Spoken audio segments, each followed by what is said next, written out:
Pour ne rien manquer, abonnez-vous maintenant. Tout compte fait comme chaque matin à cette heure-ci avec Éric Revel. Bonjour Éric. Patrick, bonjour à tous. Quels sont les recours des oppositions à cette réforme des retraites avec le rejet donc de justesse de la motion de censure? Oui, il faut se projeter, c'est le jour d'après, comme vous le disiez tout à l'heure. Ce vote ric-rac de la motion de confiance à l'Assemblée nationale ouvre pour les oppositions plusieurs voies de recours possibles. Alors c'est un peu technique, mais on va essayer de les voir tous ces recours. Le premier recours devant le Conseil constitutionnel pour vérifier la validité de cette loi. La présidente de l'Assemblée nationale a d'ailleurs transmis une demande en ce sens de la part de l'opposition de gauche au Conseil constitutionnel. À noter aussi que la première ministre Elisabeth Borne va saisir aussi directement le Conseil constitutionnel pour examen du texte. Deuxième possibilité, un référendum d'initiative partagé.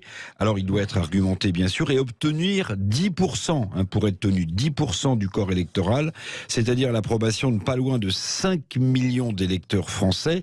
Et tout cela en 9 mois maximum. 250 députés et sénateurs ont signé une proposition de loi en faveur de ce fameux RIP, le référendum d'initiative partagée. Et puis, troisième recours aussi, pourquoi pas, on peut imaginer, comme pour le contrat de première embauche sous Dominique de Villepin, Premier ministre, un retrait du texte par le président de la République devant la contestation populaire dans la rue, vous en avez parlé. C'est ce que Jacques Chirac avait fait, donc pour le fameux CPE ou pour le plan Juppé. Bon, Emmanuel Macron peut-il agir ainsi, lui qui a fait de cette réforme des retraites sa réforme centrale? C'est peu probable. Emmanuel Macron, vous l'avez aussi dit, s'exprimera demain à 13h. Oui, c'est ça. Alors voyons aussi les arguments pour les recours. Le recours devant le Conseil constitutionnel, par exemple. Alors, devant le Conseil constitutionnel, les oppositions parlementaires peuvent faire valoir, par exemple, que l'index senior, voire le CDI senior, qui n'est qu'un simple test, que ces deux mesures ne seraient pas conformes à notre Constitution.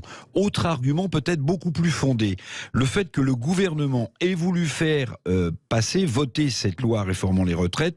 Alors c'est un peu technique, mais dans une loi rectificative budgétaire, en l'occurrence une loi rectificative de la sécurité sociale, ce serait anticonstitutionnel. En tout cas, ce sera aux 9 sages du Conseil de trancher, mais cela prendra du temps. Pour le référendum, la procédure est longue aussi, puisque le Parlement aura, lui, 6 mois pour examiner le texte, si les 5 millions de signatures sont collectées. Et puis, évidemment, la logistique de mise en place de tout cela n'est pas simple, mais c'est aussi une possibilité peut-être la plus solide. Oui, c'est ça. Et puis, si la loi entre en vigueur, ce sera quand? En septembre, c'est ça? Et qu'est-ce qui se passera pour ceux qui sont concernés? Oui, la réforme votée donc par 49.3 s'appliquerait dès septembre pour ceux nés en 1961 au second semestre. À partir du second semestre, ils devront donc, ceux nés en 1961, travailler 3 mois de plus, le départ à 64 ans, rappelons-le, n'étant effectif qu'en 2030,